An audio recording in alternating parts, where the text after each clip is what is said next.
Hello and good morning and welcome to Hairdressing Live. This is the future of education, and today I'm so happy to welcome, this is a former artistic director of Molton Brown. Now he's a director of his own company and educates all over the world. He's a labyrinth of career. We're just discussing that, whether we're to use labyrinth as a word. But in my perception, labyrinth is like he's been so intertwined in so many different things, from film, from fashion, and we're about to hear everything about that. So I want to welcome Joseph Koniak. Thank you. Welcome anyway. That's great to be here. Really He's just arrived over from London, early flight this morning. 3:30 a.m. out of the door, just to be here and to make sure. We're cruel, no. You know. It's the love to share. Love to share. Yeah. You look very fresh as well. You've think? been up for 3 o'clock. It's just you may collapse a little bit earlier, to be honest with you. Do you think? Another 3 o'clock, we'll see you. Yeah. We'll get the coffee into, you know. But anyway, let me talk to you about. Your background is Molton Brown. Your father was a former co-owner, wasn't he? My father worked with Vidal Sassoon in the 1960s, and then went on to create his own brand, and really believed in organic and natural style hairdressing, and created Molton Brown with my mother. So I very much grew up in that world. When I was younger. We used to be in our country house, if you like, was a factory. Wow. And it was producing all the products and the ingredients, and during the week the whole of the chemists would be there and mixing everything up, and on the weekends we would always go down and help package things and put labels on bottles, and my father, he used to grow all the potpourri that they used to sell as well. So it was a very interesting and very organic and beautiful upbringing. That's amazing. I was just saying now, oh my God, to be involved with such a magnificent and iconic brand. That's all over the world.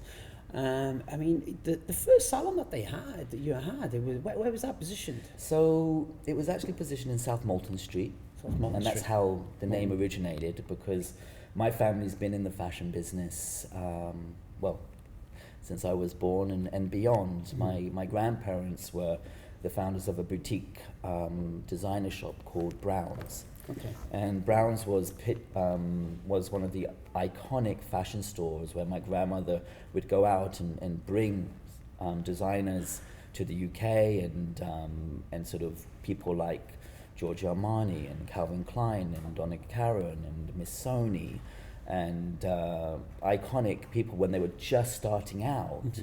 My grandmother used to champion them and kind of sell their stuff in the boutique. So with that collaboration, that's how it all happened. So my grandmother went to Vidal Sassoon for her haircut. Okay. My father worked at the Vidal Sassoon salon, and so my mother went to him, and that's how they met. Wow. And then you have Molton from South Molton Street, and Brown's from the boutique, so Molton Brown. Wow. Yeah. There we go. I've learned something there today from that. That's superb. Didn't they have a restaurant in there? It did, yeah. Like an organic restaurant. You know that's way ahead of its time, isn't it? Molton Brown really was way ahead of its time. It's a very privilege to have that kind of history behind you. It would be great maybe if I didn't, and you're kind of doing things on your own, so you don't have so much pressure to succeed. But at the same time, I think it's really important to look at success and people that have been successful, and use that as a force to move forward. And so he did have a cafe and a restaurant, all organic, all natural. That's way ahead of. I'm sorry to cut across you there, but it is. Even nowadays when we talk about service-driven salons, the service industry is about giving more, it's added value and everything, and giving that sort of the restaurant feel, or even serving lunches and things like that. It's interesting. I was very lucky to work with a great hairdresser called Gary Tochin. Okay. Now, Gary used to work when he was 16, along with many other great hairdressers in Molton Brown before, I was old enough to wash hair. And I remember him telling me this story that my father asked him to work in the restaurant one day. And he was a trainee in the salon, and all of a sudden, you know, he told his dad, and the dad stormed in to my dad and sort of said, why is my son working in the restaurant when you're supposed to be teaching him hair? Okay. And for what I understood, and it completely changed the mind frame, is my father said, it's not just about hair, it's about the service. It's about service. And it's finding the balance, and that's what and why we use trainees to serve the food, because they learn how to serve, how to treat the customer. I love that. And I think that's something really important that we forget. We're so busy teaching hair that we forget probably the most important thing is the connection, is the relationship, it's the communication that you have with your clients or your guests, or your friends, that make them your fan. Do you know what? Anything within the service industry that we can learn from. I mean, I always had this thing about taking our staff into nice restaurants and, you know, take it all in, because you never take it for granted. It's about how they serve you. It's how we should serve people. Do you know what I mean? And hairdressing is no different. Whether it's serving a coffee, whether it's serving lunch during their service, it should be presented in that very, very meticulous way. And, you know, service-driven environment, because if you're going for that high standards, which I think everybody should, you know, always raise the standards a bit further, whether you're in, like, in different areas, if you've got competition, you always raise your standards. So, you know, so it's like offer above and beyond, you know, whether it be service-driven or whether it be services within the salon or whatever like that. But anyway, you, I mean, how long were you there before you went out to do your Joseph Koniak? Well, I mean, I was working in the salon from around 12 years old. So I kind of grew up in the business. You had Kate Moss was a house model of Molton Brown. Sam McKnight was trained with my father and got his first opportunity to work with Vogue. Because my father hated session hairdressing. He didn't like the idea of anybody telling him what to do, how to do it, and nobody could touch his hair. Okay. So if any photographer came along or some style director, he'd just annoy him. He loved to be with the client, and that's why I think there is always different artists. You have salon hairdressers that just adore that everyday connection with their clients, that consistency, that relationship. And then you have other hairdressers that enjoy, you know, the glamour and the glitz of the fashion world, and going from one location to another location and here and there. And then, you know, I'm very lucky in the sense that I kind of dip into all the worlds. Good or bad, I don't know, but it is so interesting because you get to see a little bit of part of everything. So when I'm working in the film world, you see a whole different type of personality. You know, and these guys are doing 16, 18 hours at times, and they're really just focused, and everyone's so talented, and it's such an incredible industry.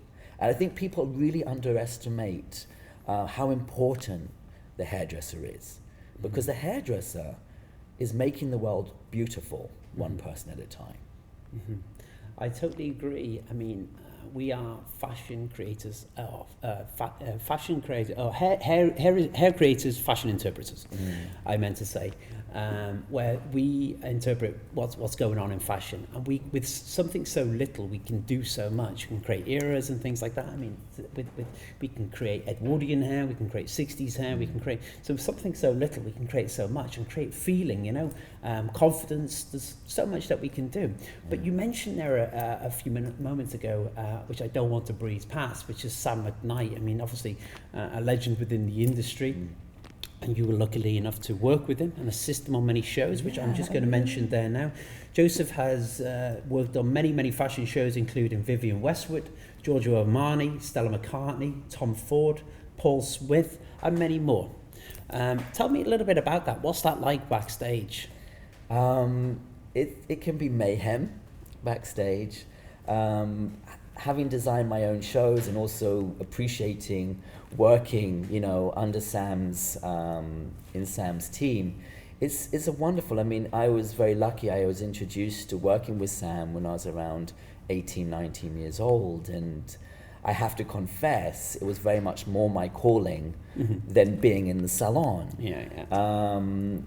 Same here, actually. Okay. I love that as well. Myself. And I love the idea that you can kind of keep that memory wherever you go. You know, you'll always have a tear sheet or a picture or something where it takes you back to that moment. And, you know, looking back, you don't realize at the time how privileged you are working with people like Sam McKnight. But, you know, having done it for, you know, over 20 years, and, you know, I consider Sam a friend, he is just the most genuine, gentleman, talented, humble guy. And it just shows you that if you're just passionate about what you do and you know why you are doing it, then there's no, sky's the limit. You know, we all look at OK Magazine and get these feelings, or maybe I do, you're thinking, oh my God, they're like half my age and they've got all these big houses and I work so hard and they don't look like they're working hard and they got so much more. But, you know, what happens then is you're constantly just judging and you're not looking at what you have. And I think it's really important to be reminded and have iconic people like Sam to say, look, you know, even in his 60s, he's still rocking it. So there's no reason why you need to be outdated. You know, if your mind is young, you know, age is an attitude. And if you can be who you want to be. I feel 21. Perfect. Yeah. See, older than me, I feel about 18. I may look about 100, but yeah. No, I totally get it. I totally get what you're saying there. Listen, I mean, moving on to like films. I mean, my God, we got a film buff here, which is Brian. He's big film buff over here. You've assisted on many films: Harry Potter, Batman, The Dark Knight, Cinderella, TV programs like Downton Abbey. I mean, these are like massive films, you know, and again, iconic hair as well, which is remarkable. That's why I'm so happy to have you on board doing this with us today. It's like, and doing two, by the way, which we're going to go into those courses now shortly. But tell me about the film work. I mean, my God, it's completely different, isn't it? It's the salon work to session work. And it doesn't come without its pain. I mean, I'm someone that I love to teach, but I also recognize that one has to consistently be a student. I mean, 3 or 4 times a year, I'll put myself on courses when I knew that I wanted to do period dramas. And so I would reach out and do all the Marcel waving and the finger waving. And I'm very lucky I went to the, what was then the grease paint, because a good friend of mine who's an amazing hair designer now, who designs the Bond films, said to me, you know, Joseph, you're great, but you're a salon hairdresser. I need someone that can do wigs. And you're like, oh crap, you know, I've been doing finger drying all this time and doing wonderful sets and wonderful this and that. But I don't do wigs. We don't do wigs in the salon, you know? I mean, I don't know. It's a different hairdressing. It's a totally different skill set. So I basically sought out what I felt was the best school and made it happen. I think there was an interview once I saw on the Biography channel with Kate Winslet. And she said something very key to me. She said, if you want something to happen, you have to make it happen. Yeah. Totally. And so that's what I try to do each and every day is, you know, not whine, don't be a victim of life. If you want something, you know, find that focus, make it your goal, and make a path to get there. I totally get this guy. I mean, look, I mean, my thing is, if you really want something, you'll find a way. If not, you'll find an excuse. Yeah. Point blank. Good one. Do you know what? Yeah. It is. Oh, you always find an excuse if you don't have, you know what? And it's not. Life is dealt in many shapes and forms. And you either take it and make it happen, like what you just said there. I totally agree to that. Totally agree. Look, I mean, not only is this guy a professional hairdresser, you know, in many shapes and forms, in film and fashion and salon, he is a professional dancer. My God. And when I started looking, I was like, this guy is incredible dancer. Like, I mean, proper professional, you know. So you do like some sort of, South American dancing. It's true. I mean, dancing for me is a way of life. I call it a professional hobby. I generally don't, I mean, you brought it up, but I wouldn't normally ever bring it up when I'm coming to do with hair, because I think, you know, people find it difficult to accept if somebody does a multiple of things. Yet we all do. Many of us do. I mean, you know, in the older days, you know, you'd either be a cutter or a colorist. I mean, that's why I don't do color, because I come from that old school where you had to be a specialist. Do I regret that now? God, yes. You know, because you surrender the color to other artists who are great at what they do, but they'll never get that vision that you have. So I don't bring it up or kind of mention it, because it is a sort of separate world. But I know. But it is nice because I get to be in front of the camera at times and then get behind it. And what I do love is when I'm there, if I'm on set and I'm doing a Bond film, which I'm really lucky, and you're behind the scenes, and then all of a sudden, you know, you're doing something different and you are in front. I mean, it's nice variety of life. I think one should look at your life like a storybook. And any good story has chapters. You just got to keep making them interesting. Very good. I do a bit of dancing, but it's mainly around the client on a daily basis, you know. But look, what's can I just ask you on the course that you're doing today? Look, you are going to be creating hair pads. You're going to show us how to make hair pads, which I think allows a hairdresser a magnitude of different creations. So once you create that hair pad, which you're going to show us in the thing, you're also going to be covering the art of presenting and how to present yourself, right? Is that right? So yes. we were chatting. I thought we'd give it a go. I thought, you know, often in my world, because I'm very lucky, I work as the international brand ambassador for the Diva styling That's tools. correct, yeah. And design director for Koen UK, which is an incredible brand from Holland. And I really enjoy to work with it. And having worked with that brand and with the Diva, I've, you know, managed to travel the world and meet some incredibly talented, interesting people.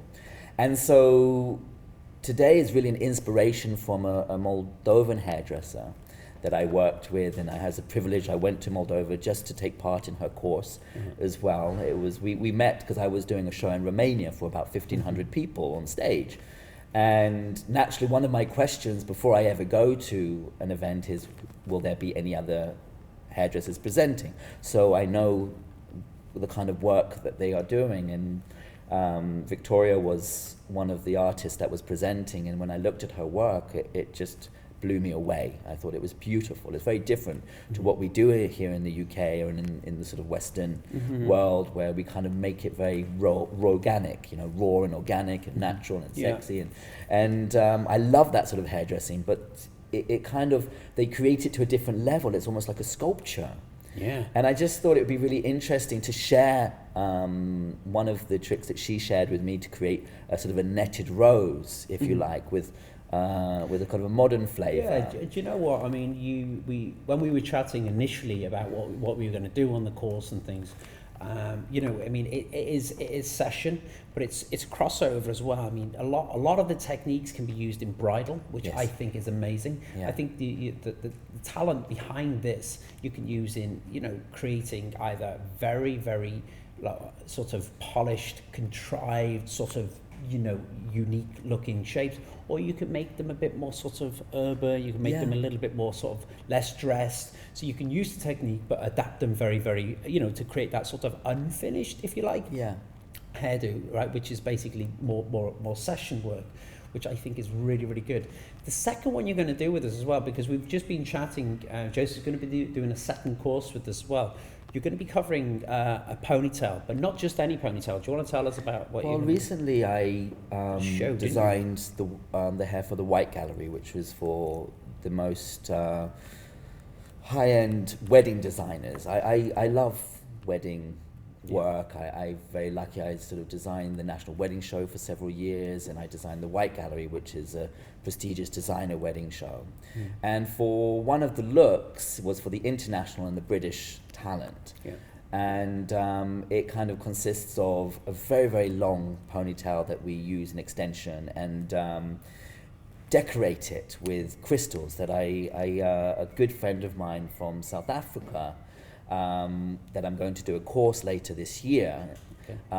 created. And she flew all the way from South Africa just to be a part of the show. Brilliant. To help backstage. Brilliant. And she kindly made the crystals. And so I'll be putting that into the hair. But I just, it's got that organic, that natural sort of feel. And the public speaking and the presentation, I thought might be interesting for people to just get a different perspective, because we all have to talk to somebody in one time or another.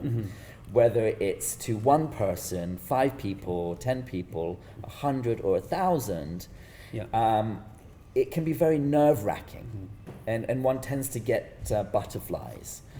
Even me sitting down here, and with the amount of shows and shoots I've done, I still kind of go, you have to take that breath. I think that's good, because it puts you, it's like it makes you think clearer. I think it makes you perform better. I totally agree with that. I know the guys are wanting to sort of wrap up here because we're on a time schedule. But look, I mean, what are the key things that they're going to walk away from your class today, above and confidence in? I think my intention is for people to walk away with a new set of skills in terms of working with the hair and having fun with it. And to be able to perhaps, when talking to their colleagues, feel a little bit more confident in the way that they say something. And if they have to present, that they feel that they have a little bit of a structure to help. Very good indeed. I would just like to take this opportunity to thank Joseph Koniak, actually, just for being with us today. And I'm presenting 2 classes. I mean, the first class is going to be on at 11:30, and his other class is going to be available on the website shortly after today, maybe tomorrow or the next day after that. So I'm going to get Joseph ready, or Joseph's going to have to get prepared for the masterclass. If you don't have a ticket, these are the things that you're going to walk away with. This guy has a wealth of knowledge to provide us with, and we can all learn from each other. So I just want to say thank you very much for tuning in, and thank you very much, guys. We'll see you at 11:30.